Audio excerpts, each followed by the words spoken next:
Muslim. Assalamualaikum warahmatullahi wabarakatuh. Salam sejahtera untuk kita semua. Salam Om Swastiastu, Namo Buddhaya, salam kebajikan. Saya pertama masuk di sini sudah seru banget karena semua pada berpantun, Dokter Muslim. Termasuk Abdul Rohim juga berpantun. Setahu saya dulu waktu jadi mahasiswa di Poltekkes Jakarta 2 jarang berpantun. Ketika sudah bergabung di Kepri, kenapa pantunnya banyak banget gitu. Nah, saya juga mau awali dengan pantun juga, karena kayaknya nggak enak kalau semua berpantun, lalu saya tidak berpantun, gitu ya. Izin ya, Bapak Ibu, saya juga awali dengan berpantun, walaupun pantun ini nggak terlalu bagus, tapi minimal ini barusan saya buat begitu. Singgah sebentar di rumah Atir, meminta tomat dan pepaya. Untuk Anda-Anda yang telah hadir, untuk Bapak Ibu yang telah hadir, salam hormat dari saya. Terima Iya. kasih. Oke, baik yang saya hormati Bapak Ketua DPD Kepri dalam hal ini juga menjadi moderator. Terima kasih sekali Bapak Dr. Muslim. Kemudian yang saya hormati juga Ketua DPC Persagi Natuna, Bapak Abdul Rohim SKM. Kemudian Ketua Panitia Penyelenggara Bapak Mis tadi ya, kalau tidak salah, dan juga kepada seluruh peserta, lalu tadi juga ada Ketua IBI ataupun tamu undangan lainnya. Terima kasih juga kepada penyelenggara, saya telah dihadirkan di kesempatan ini. Juga salam hormat saya untuk mitra narasumber saya, Dr. Tan. Untuk sekian kalinya kami dipasangkan dalam seri seminar gizi ya. Izinkan saya untuk share screen dulu. Saya akan membahas terkait dengan double burden yang kemarin dimintakan oleh panitia dan nanti akan dilanjutkan oleh Dr. Tan tentunya terkait dengan gizi dalam hal peringatan Hari Gizi Nasional yang ke-63 di mana temanya pada hari ini adalah terkait dengan isi piringku protein hewani ya untuk mencegah stunting. Saya tadi sudah dikenalkan oleh Bapak Dr. Muslim dan ini adalah judul yang akan saya bawakan, Double Burden of Malnutrition. Ya, ini adalah apa namanya hal yang memang harus kita bicarakan bersama terus karena kita masih punya target, masih punya tantangan, masih punya tujuan untuk menyelesaikan ini sesuai dengan standar-standar yang telah dinyatakan oleh WHO. Jadi sebenarnya tidak hanya gizi yang malnutrition sampai double burden, tapi juga penyakit juga menjadi PR di Indonesia. Nah, agendanya saya akan membahas atau berdiskusi dengan Bapak Ibu semua terkait dengan double burden of malnutrition, terkait dengan kurang dan lebih, kemudian dampak malnutrisi jangka pendek dan jangka panjang, kemudian hubungan gizi kurang dengan kejadian obesitas. Nah, ini menjadi suatu hal yang perlu kita sikapi ketika kita mempunyai angka prevalensi untuk anak gizi kurang, kita sudah bisa ngebayangin bahwa sebentar lagi ketika mereka dewasa nanti kita akan dihadapkan oleh masalah gizi lebih karena begitu dekat hubungannya antara anak gizi kurang dengan kejadian obesitas.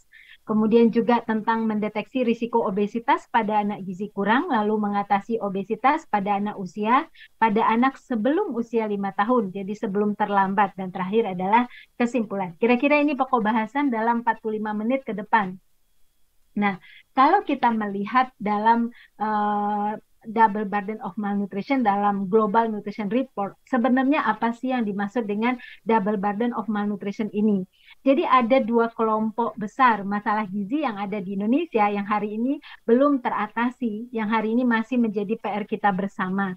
Yang pertama adalah underweight. Kalau underweight itu kita mempunyai indikator, itu adalah berat badannya rendah, tetapi berdasarkan usianya, jika kurang dari 2 standar deviasi, nah maka minus 2 standar deviasi, maka ini sudah kita sebut sebagai underweight ya.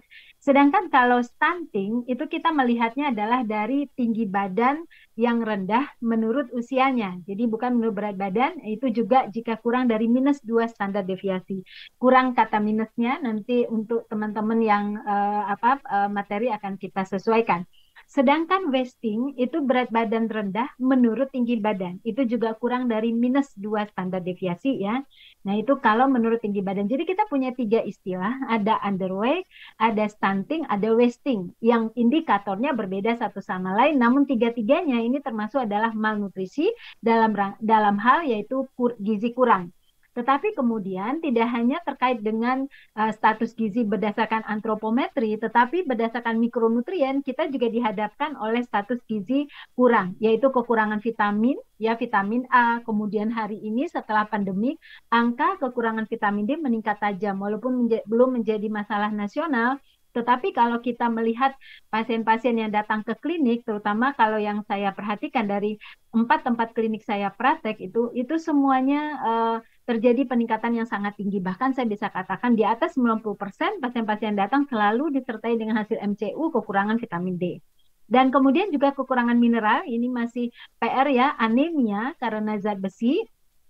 Itu angkanya sangat tinggi sekali. Dan bagaimana bisa kita menangani stunting kalau misalnya ibu hamil masih anemia? Kita tahu ya bahwa ibu hamil yang anemia 22% pasti akan menurunkan menjadi melahirkan anak yang stunting ya. Jadi 22% kejadian stunting ketika lahir itu terjadi karena ibunya anemia ya. Dan kemudian juga defisiensi zinc yang menyebabkan gagal tumbuh, perlambatan pertumbuhan ya. Dan kemudian yodium juga belum terselesaikan. Dalam hal ini adalah GAKI, gangguan akibat kekurangan yodium. Nah, namun kita juga melihat bahwa ini kondisi kurang. Nah, kondisi lebih meningkat juga begitu ya, seperti overweight. Berat badan lebih itu meningkat kita katakan berat badan lebih kalau kita melihatnya menurut usia dengan standar deviasi 2-3 standar deviasi. Itu sudah kita sebut sebagai overweight. Nah, sedangkan obesitas kalau kemudian indikatornya adalah di atas 3 standar deviasi. Nah, ini juga angkanya meningkat terus ya. Dan ditambah lagi yang kita sebut dengan malnutrition untuk kelebihan itu adalah penyakit-penyakit yang terkait dengan kelebihan berat badan. Yang hadir tidak lagi berhubungan dengan genetik semata ya, faktor potensi genetik semata, tetapi juga sangat erat hubungannya dengan kelebihan berat badan yang dimiliki, yaitu penyakit jantung koroner dan kemudian diabetes mellitus. Inilah yang kita maksud dengan double burden of malnutrition itu tadi. Nah, kita melihat bahwa antara kiri dan kanan itu hubungannya sangat tinggi sekali. Ternyata dikatakan bahwa kejadian kanan itu dipengaruhi juga oleh kondisi gizi kurang masa lalu. Jadi potensi untuk naik angka overweight dan obesitas serta penyakit terkait kelebihan berat badan itu akan meningkat tinggi pada anak-anak yang dulunya mengalami gizi kurang. Nah, jadi kita mau atasi dari mana dulu nih, begitu kan? Nah, sekarang kita lihat keadaan Indonesia saat ini. Kita masih sepakat ya untuk mengatakan bahwa Indonesia gawat malnutrisi. Masih ya, karena 3 dari 5 anak Indonesia itu terkena malnutrisi ya. Ini data Riskesdas 2018. Nah, sebentar lagi akan ada data yang baru ya. Di 2023 ini masih berproses. Saya tidak bisa memprediksi apakah angkanya membaik. Tapi kalau melihat kondisi pandemi kemarin, sepertinya untuk kasus gizi tertentu itu akan meningkat ya. Atau tidak ada perbaikan yang signifikan ya kalau menurut pengamatan saya. Ya, karena gizi kurang kan kita sudah tahu tidak semata-mata terhubung dengan edukasi, karena waktu pandemi kita sangat gencar memberikan edukasi pola makan ke masyarakat, tapi bagaimana mereka bisa memenuhinya juga sangat terpengaruh kan oleh faktor sosial dan ekonomi mereka. Dan kita sudah tahu semuanya bahwa faktor ekonomi bermasalah ketika terjadi pandemi tersebut. Nah, ini adalah 3 jenis malnutrisi, kekurangan gizi, kemudian stunting dan obesitas. Ya, angkanya lumayan tinggi ya, stunting 30%-an, ya, gizi buruk, kemudian obesitas. Nah, makanya disimpulkan bahwa 3 dari 5 anak Indonesia itu terkena malnutrisi. Jadi dikatakan bahwa Indonesia sedang bertarung menghadapi 2 masalah yang kompleks malnutrisi yang tadi kurang dan lebih ya. Nah, tapi di satu sisi masalah kekurangan gizi yang stunting ini masih susah ditangani gitu. Nah, kalau mereka ada hubungan yang kuat, ketika si gizi kurang dan stunting susah untuk diatasi, maka kita sudah siap menyambut kehadiran obesitas lain gitu ya, terjadinya obesitas. Karena memang masalah lebih ini selain karena faktor gizi kurang juga terjadi karena perubahan gaya hidup. Jadi 2 faktor besar yang membuat kemudian prevalensi overweight dan obesitas juga meningkat. Nah, sekarang kita melihat bahwa kondisi Indonesia juga pada hari ini kita adalah ranking 10 besar ya, negara di dunia dengan angka obesitas yang tinggi ya. Jadi Indonesia itu masuk urutan ke-10, di atasnya itu ada US memang ya. Tapi kalau kita melihat negara-negara yang di atas kita ini sebagian besar adalah negara-negara maju gitu ya.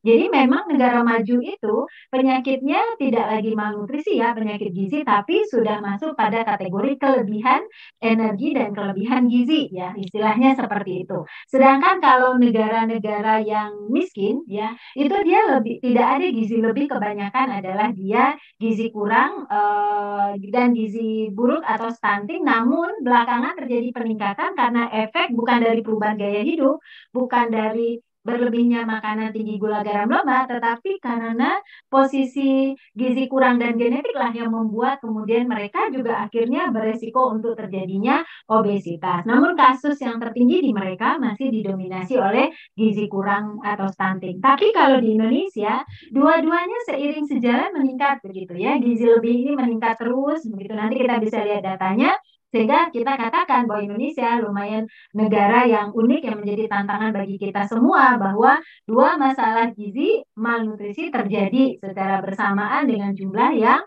lumayan besar dan juga peningkatannya juga tinggi. Nah, kalau kita melihat angka dunia Bapak Ibu, bahwa untuk gizi lebih itu tinggi terjadi adalah pada usia dewasa ya, peningkatannya dari tahun ke tahun. Jadi nanti memang kalau kita sekarang berada di 2000 di 2023 ya, tapi ini kan angka-angka yang lama yang terjadi peningkatan. Nah, namun saya mengambil data ini ternyata bahwa sampai hari ini pun kondisinya masih relatif seperti ini ya, bahwa peningkatan obesitas pada dewasa itu meningkat. Dan hari ini perbedaannya, kalau dulu anak-anak tidak terlalu tajam peningkatannya, hari ini peningkatannya lumayan tinggi. Nah, sekarang kita lihat berdasarkan ras dan etnik ya. Kalau berdasarkan ras dan etnik itu semua terjadi peningkatan prevalensi obesitas ya. Tetapi ya, jadi artinya pada ras Hispanik, Black, White dan yang lainnya gitu ya, menunjukkan memang potensi peningkatan angka obesitas. Ya, dan kita bisa melihat kesamaan di sini Bapak Ibu, bahwa itu terjadinya memang di usia 5 tahun gitu. Jadi kalau kita melihat mulai terjadinya 5 tahun ya, kita menyepakati semua orang itu dari 5 tahun. Nah, ini yang kita mau bahas nanti, ada apa dengan 5 tahun dan kenapa di 5 tahun dan kapan kita mulai harus melakukan suatu upaya intervensi gitu.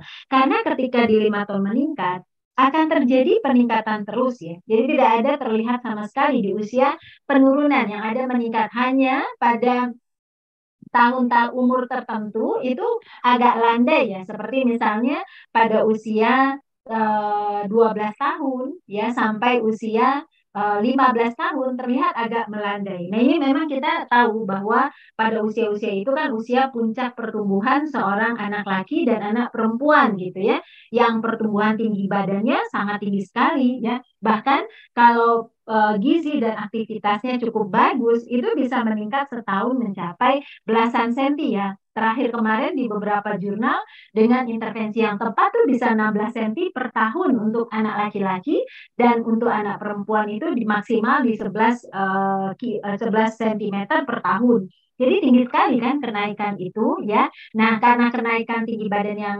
sangat intens pada usia itu, maka bisa terkalahkan kegemukannya gitu ya. Maka terlihat agak melandai. Tetapi setelah 2 tahun peak pubernya mereka, pertumbuhan tercepat, di mana perempuan itu di usia 11 sampai 13 tahun, sementara laki-laki adalah usia 13 sampai 15 tahun, kembali terjadi potensi peningkatan. Tinggi sekali juga angka berikutnya. Nah, ini kita sudah melihat potensi-potensi ini, sehingga kita sudah bisa ngebayangin saya akan start dari mana, mulai di usia mana untuk melakukan upaya intervensi dalam pencegahan obesitas, dampak yang juga disebabkan karena gizi kurang itu tadi.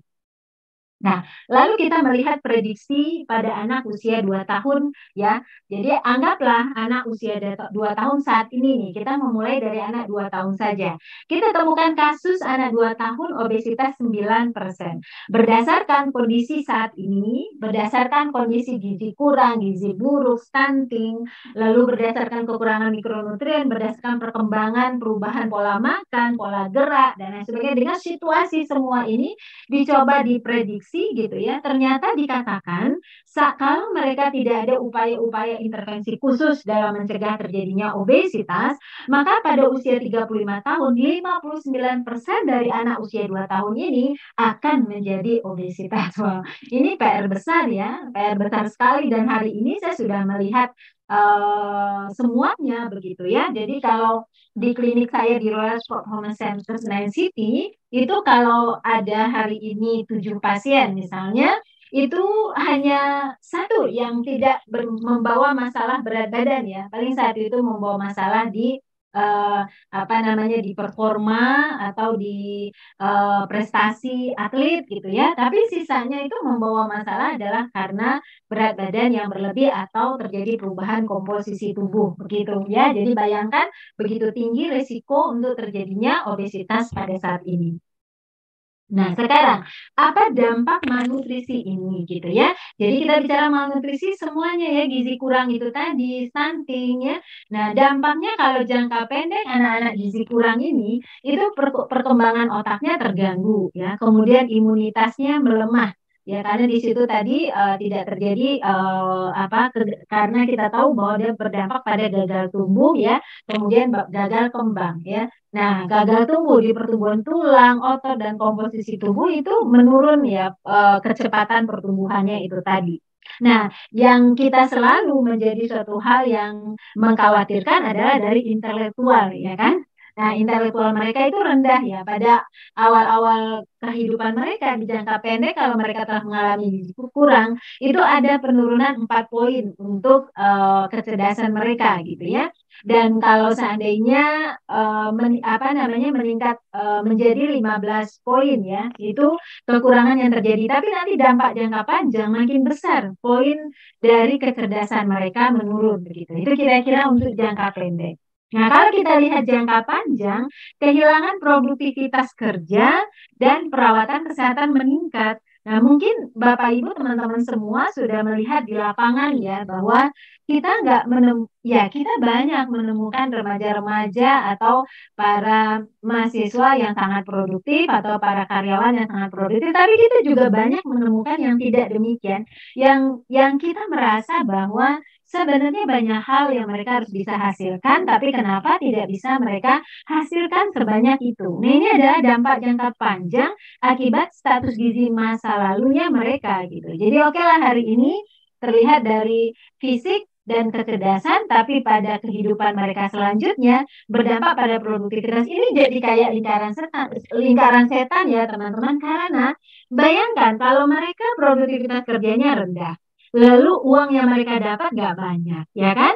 Nah, kalau uang mereka yang dapat nggak banyak, lalu kemudian mereka membeli makan seadanya, lalu mereka menikah, punya anak, wow, jadi anak ini pun akan dapat risiko untuk tidak mendapatkan makanan yang bergizi seimbang, lalu berputar terus ya, akhirnya terjadi stunting itu nggak bisa diatasi ya. Makanya ketika remaja kita sudah mulai lakukan ya karena hal tersebut. Tapi hari ini kita bisa melihat bahwa ini akan membatikan satu satu generasi ya kalau seandainya anak-anak yang sekarang stunting ini hidup kemudian dia yang yang mendominasi jumlah dari kelompok produktif pada saat itu, maka kita bisa bayangkan apa sih yang bisa dihasilkan oleh negara kita dengan anak-anak yang dulunya mereka adalah anak-anak gizi kurang begitu.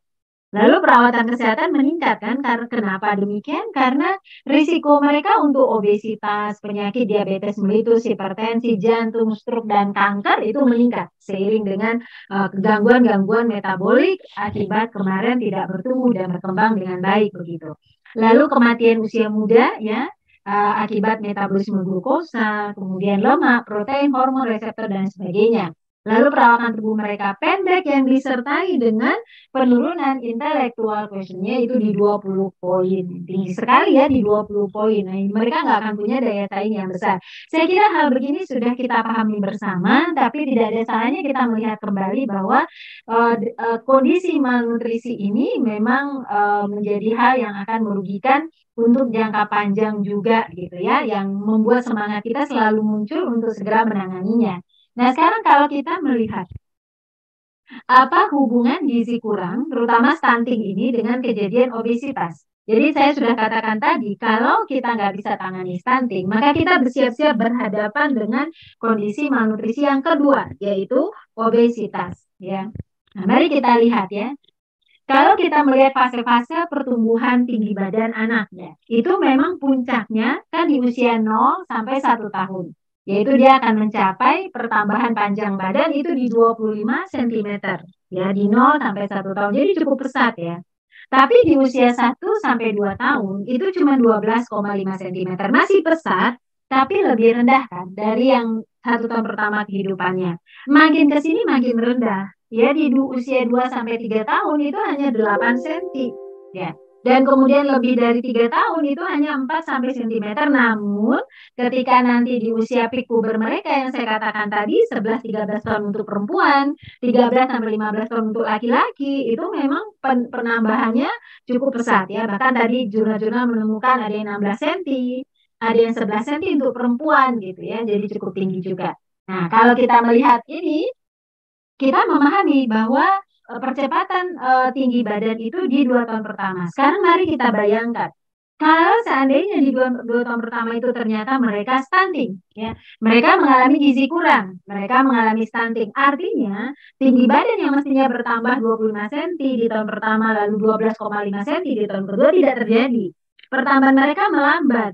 Sementara untuk berat badan tidak ada halangan, ya. Misalnya berat badannya bertumbuh terus, tinggi badan yang benar-benar terhambat. Kita udah bisa nebak apa yang terjadi antara kesesuaian tinggi badan dengan berat badan. Itu kira-kira.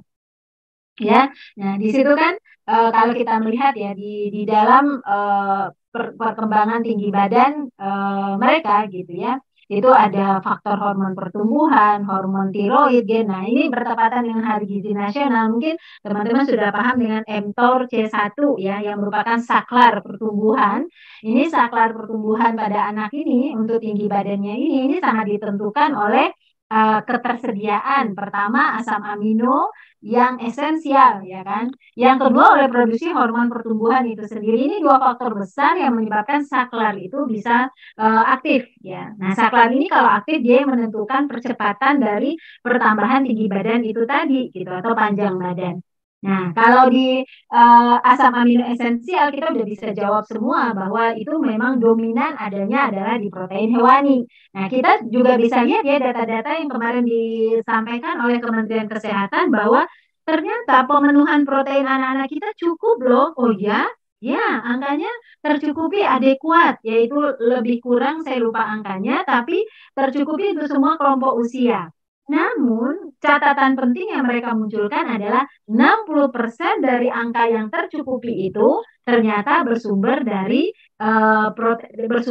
nabati ya, yang terutamanya itu bersumber dari beras atau nasi. Nah, itu kan juga mengandung protein yang 4 gram per satu sajinya, per 100 gramnya nasi putih gitu ada 4 gram. Itu yang banyak dikonsumsi di totalin ya, atau kemudian juga dari beberapa protein nabati lain seperti tahu itu juga lebih tinggi kontribusinya. Itu 60%-nya dari sumber itu. Jadi kalau kita lihat jumlahnya adekuat, tapi jenisnya enggak gitu ya, karena jenisnya bukan asam amino yang esensial. Sehingga yang tadi saya ceritakan, saklar dari mTOR C1-nya enggak muncul gitu. Bagaimana mau bisa bertumbuh? Nah, ini akhirnya terjadi perlambatan kan. Nah, lalu kalau kita bicara hormon pertumbuhan pada anak-anak, itu kan juga diproduksi kalau ada asam amino esensial. Makanya tepat sekali kalau hari ini Gizi Nasional mengeluarkan slogan tema terkait dengan pemenuhan isi piring makan kita dengan protein itu tadi. Nah, sekarang kita lihat bagaimana progresnya ya. Progres tadi pertambahan tinggi badan yang tadi terhambat, lalu kemudian proses pertambahan sel lemak ya, prosentasi sel lemak itu tadi. Nah, kalau kita merujuk dari awal tadi bahwa pertumbuhan berat badan tidak terlalu terganggu. Oke, lagi dikurang, tetapi tidak sebanding dengan perlambatan yang terjadi pada tinggi badan. Karena kan tinggi badannya pesat pada saat itu. Ya, sementara tidak terjadi. Berat badan tidak pesat pada saat itu, namun tidak berimbang gitu ya. Nah, lalu sempurna terjadinya risiko obesitas itu memang di usia 5 tahun. Karena 5 tahun itu anak masuk pada fase prosentase pertambahan sel lemak yang tertinggi. Jadi bukan pada di 2 tahun pertama, tapi di usia 5 tahun itu lemaknya yang akan berkembang di situ. Jadi kan ini sudah ada aturannya lah ya, pertumbuhan tinggi badannya maksimal pada usia 0 sampai 2 tahun tadi ya, tidak diiringi dengan lemak yang banyak, tapi kemudian di 5 tahun pertumbuhan tinggi badannya tidak lagi sebesar yang ketika 0 sampai 2 tahun, tapi disinilah terjadi persentase lemak yang pada akhirnya harusnya terjadi ideal, ya kan? Terjadi peningkatan ideal. Jadi puncaknya di 5 tahun, ya dari dua tahun meningkat bertahap sampai puncak tertingginya di 5 tahun dan kemudian mulai kembali mengalami penurunan, ya, mengalami penurunan. Dan kita bisa lihat ketika usia dewasa menurunnya mulai tajam, ya, penurunannya mulai tajam itu, terutama untuk laki-laki karena pada saat itu ototnya lebih dominan, ya. Pada perempuan masih lumayan tapi sudah landai harusnya. Tapi faktanya tadi kita bisa lihat bahwa kalau misalnya anak-anak ini gizi kurang, ya, maka 59% dari mereka justru tidak melandai untuk pertambahan sel lemaknya, justru akan terjadi peningkatan. Nah, sekarang kalau kita melihat kebutuhan lemak pada anak, ini kita juga hubungkan dengan hal tadi ya. Oh, pertambahan tinggi badannya melambat gitu ya. Sedangkan berat badannya ya kalaupun turun tidak semenurun yang terjadi pada si tinggi badan. Tapi kita mau melihat ya, dari asupannya kita juga harus memberikan lemak yang tinggi kan. Karena dikatakan bahwa di usia pertama kehidupan mereka sampai usia 4 tahun, 5 tahun, itu kebutuhan lemaknya tinggi sekali ya, 40%, 35, dan kemudian di usia dewasa memang menurun menjadi, kalau kita di gizi seimbang menggunakan 20-25% cut off point-nya dalam rangka pencegahan penyakit tidak menular, sehingga rekomendasi dari Direktorat Penyakit Tidak Menular yang mengurangi, mereduksi lemak, itu menggunakan cut off point-nya 25-30%. Nah, kalau di sini kan memang masih menggunakan 30-35% gitu ya. Nah, tetapi kan jenisnya yang menjadi pertimbangan kan, bahwa kenapa kok tinggi sekali kebutuhan lemak pada anak atau pada bayi dan anak di usia pertama kehidupan mereka, karena 60%-nya karena kita ketahui otak mereka 60%-nya itu adalah komposisinya asam lemak esensial. Nah, oleh karena itulah nanti pemenuhan yang lemak 40% dari total energi harusnya itu terdapat di situ sumber lemak esensial dan sebagian besar adalah lemak jenuh. Lemak tidak jenuh. Lemak jenuh kan selalu kita letakkan di bawah 10% walaupun pada faktanya pola makan kita belum mendukung ke arah sana. Kita bisa lihat bahwa pola makan kita hari ini masih mendominasinya ke lemak jenuh justru. Padahal tubuh kita membutuhkan lemak jenuh lebih rendah daripada lemak tidak jenuh. Begitu juga terjadi pada anak-anak ya.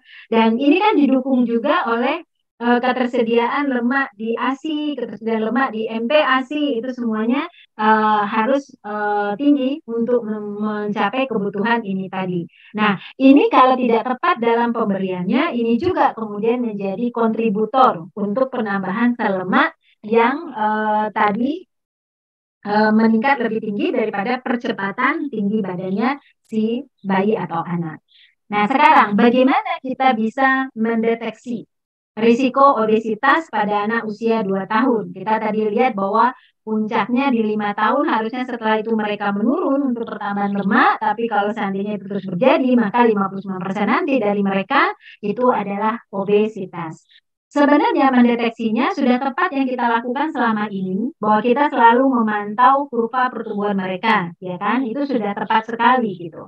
Tetapi kita harus lebih sensitif melihatnya kembali. Kalau hari ini kita semua sangat fokus kepada tinggi badan menurut usia, tapi hari ini kita sadar malnutrisi mengancam, sehingga kita juga harus cek dari berat badan mereka, ya.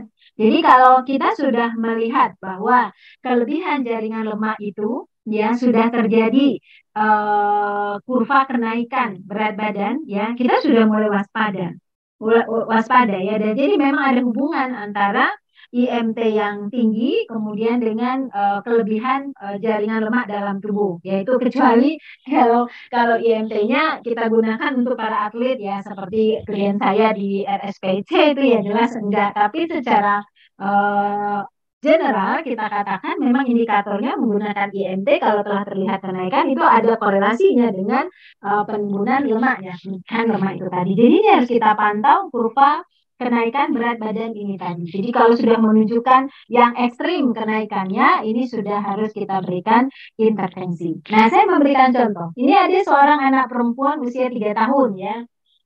Berat badannya 15 kilo, tinggi badannya 80 cm. Nah, kalau kita hitung IMT-nya atau BMI-nya, ya itu kita dapatkan angka di 20,8 yang kemudian kita lakukan perhitungan selanjutnya untuk mendapatkan standar deviasi. Kita menemukan plus 3 standar deviasi, berarti anak ini overweight kan.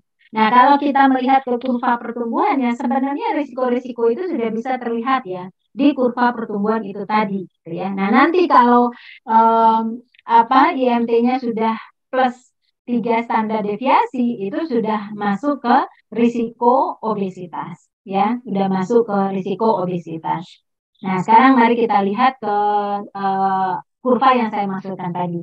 Kalau kasus tadi, kalau kita coba melihat tinggi badan berdasarkan usianya, sebenarnya kita sudah bisa melihat ya, ada pertambahan tinggi badan yang masih berada pada kondisi gizi pendek ya, berada pada pendek karena masih di bawah -2 kan, masih berada di bawah -2. Naik tinggi badannya, tapi tidak pernah melewati kurva yang lebih baik ke atasnya. Jadi masih hanya kurva pertumbuhan yang selaras dengan kejadian sebelumnya. Ini kan menunjukkan bahwa tidak ada perbaikan sama sekali pada tinggi badannya. Ya, ini kasus yang tadi tuh. Harusnya kan kalau kita udah melihat yang di 3 tahun, 3 tahun 1 bulan, 3 tahun 2 bulan itu sudah menjadi catatan penting kita nih, ketika kita bandingkan dengan berat badan berdasarkan usia. Jadi kalau kita melihat berat badan per usia, teman-teman bisa lihat sendiri apa yang terjadi di situ. Dalam waktu yang cepat ya, hitungan 2 tahun, mereka melewati garis di atas mereka gitu ya. Ini cepat sekali ya, pertumbuhan dari berat badan itu tadi ya. Ini kita bisa lihat bahwa pada akhirnya berada pada plus 3 ke atas. Nah, ini udah menunjukkan sebenarnya ketika ini 2 bulan aja nih, di usia 3 tahun 2 bulan aja ini masih di sini-sini aja. Lalu ini misalnya di 3 tahun 2 bulan sudah begini, udah lewat dari -2-nya, sudah menuju ke 0 dengan cepat seperti ini, tidak sebanding dengan percepatan ini, sebenarnya sudah menjadi warning kita ya, peringatan bagi kita bahwa wah ini kayaknya nggak benar nih pertumbuhannya ini ya, ini sudah mengarah ke potensi obesitas itu tadi gitu. Ini teman-teman yang harus kita pantau untuk kita benar-benar bisa mencegah terjadinya gizi lebih akibat dari kondisi hari ini gitu. Nah, kalau kita melihat berat badan berdasarkan tinggi badan, itu kan dia juga sudah di atas +2 kan. Nah, ini pun sudah menjadi indikator kita juga memperkuat data tadi, 2 data yang kita bandingkan ya. Nah, sekarang kita lihat satu data ini kan sudah menguatkan kita juga, waduh, ini memang sudah mulai beresiko gitu ya. Dan kemudian kita juga lihat di di grafik yang berat badan atau yang tinggi badan usia itu juga sudah berada di atas. Nah, ini teman-teman menjadi pantauan kita untuk kita kemudian menentukan intervensi-intervensi khusus di dalam penanganan obesitas ini. Ya. Nah, sekarang kalau kasus itu kita temui, apa yang harus kita lakukan gitu ya.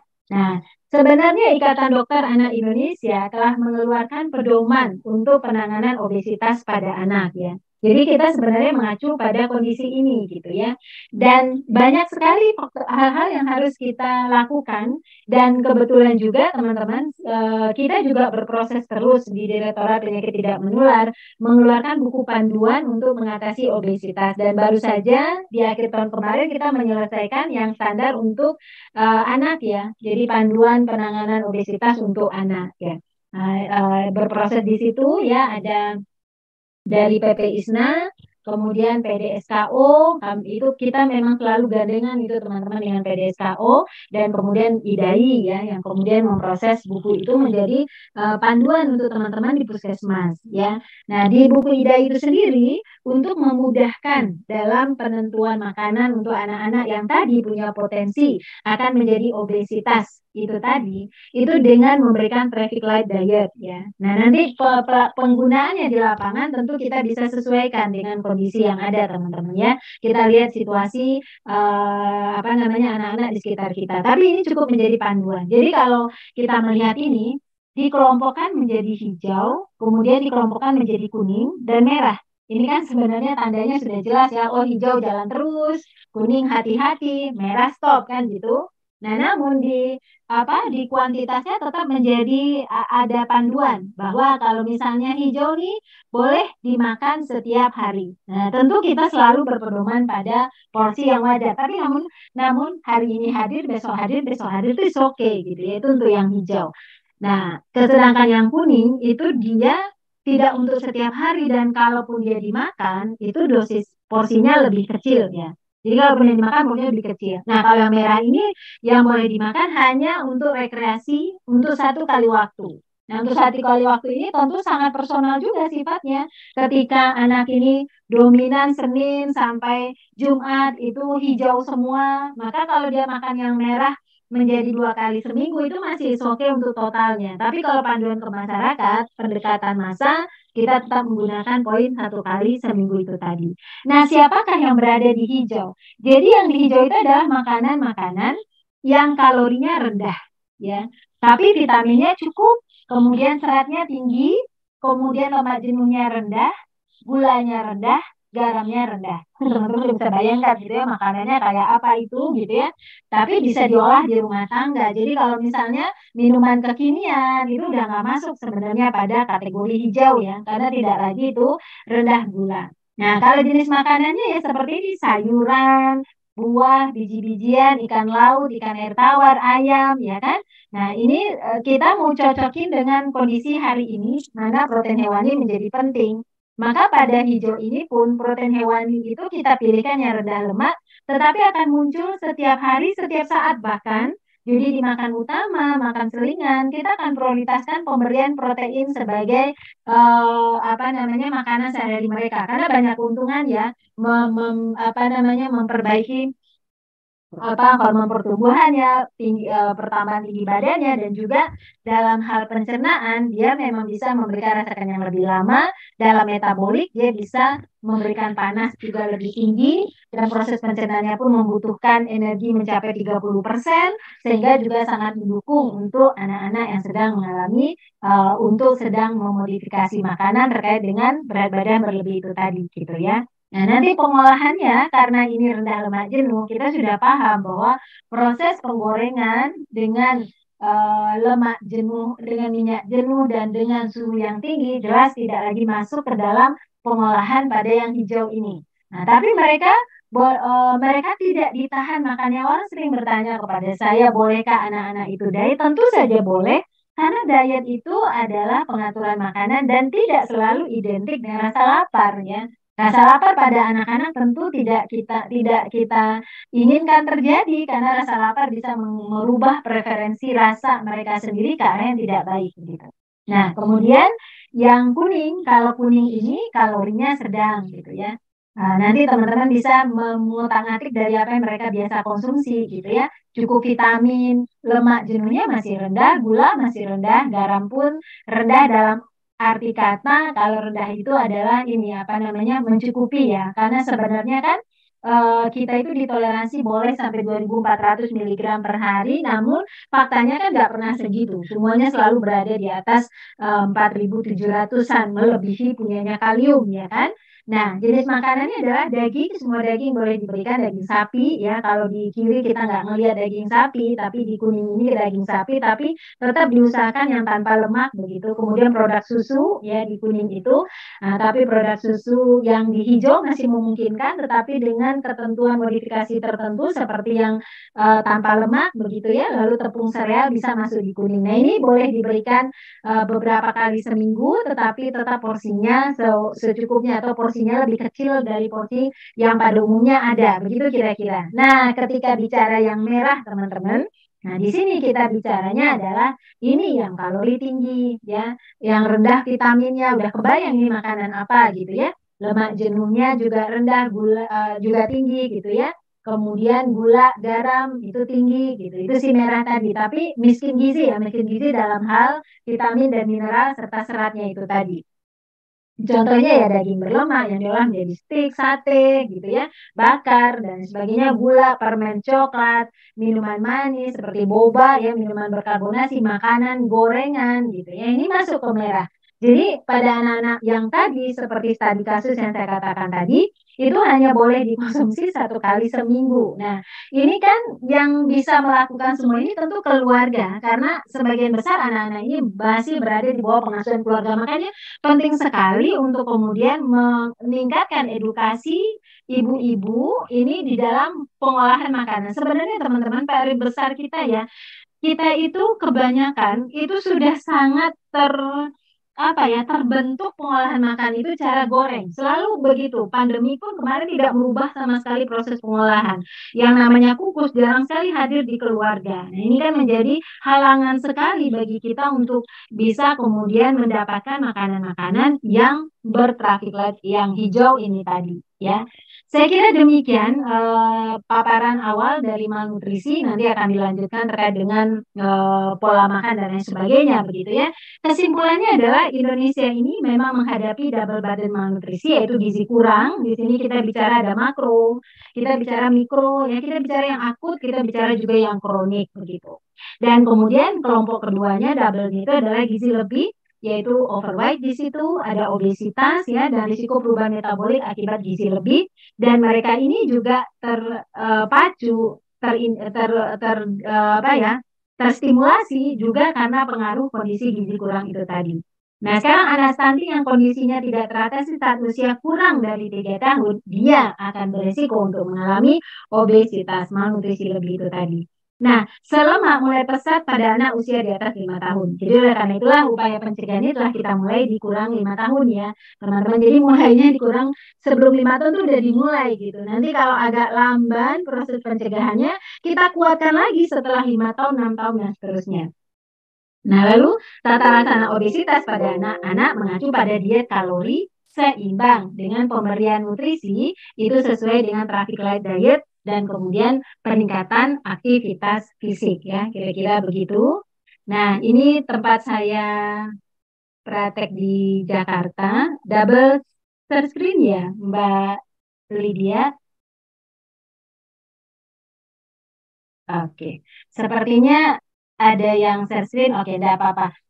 Bapak Ibu, sebelum saya kembalikan ke Bapak Muslim, saya ingin menyampaikan juga bahwa ISNA pada bulan Maret nanti akan mengadakan Sportivitas 7, itu pelatihan untuk ahli gizi kebugaran terkait dengan gizi olahraga untuk kebugaran dan gizi olahraga untuk prestasi. Kalau gizi olahraga untuk kebugaran itu teman-teman kita akan membahas tentang diet obesitas, diet untuk body fit, body building, kemudian body slim ya, sedangkan yang gizi olahraga prestasi itu kaitannya adalah untuk atlet berprestasi, kita mengantarkan atlet untuk berprestasi. Boleh teman-teman di Persagi Kepri untuk ikut bergabung begitu ya, supaya suatu saat nanti Pak Muslim bisa bentuk PD-nya ISNA begitu ya. Saya kira demikian, terima kasih atas kesempatannya. Saya akhiri dengan wassalamualaikum warahmatullahi wabarakatuh. Monggo Pak Dokter Muslim. Ya.